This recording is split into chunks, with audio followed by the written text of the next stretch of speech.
इचलकरंजी शहरातील विविध समस्यांवर चर्चा करण्यासाठी महानगरपालिकेतील महापौर दालनात आज पत्रकार बैठकीचं आयोजन करण्यात आलं होतं. यावेळी पत्रकारांनी शहरातील आरोग्य व्यवस्था, पाणी, गॅस पाईपलाईन या संदर्भातील प्रश्न उपस्थित करताच उपमहापौर अनिल डाळ्या हे पत्रकारांवरच संतापले.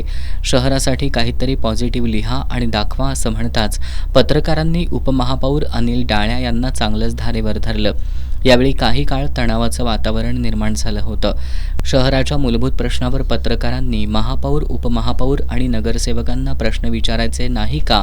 पत्रकार बैठकीत प्रश्न विचारणं हा पत्रकाराचा हक्क असतानाही उपमहापौर का संतापतात, असे सवाल पत्रकारांनी उपस्थित केले.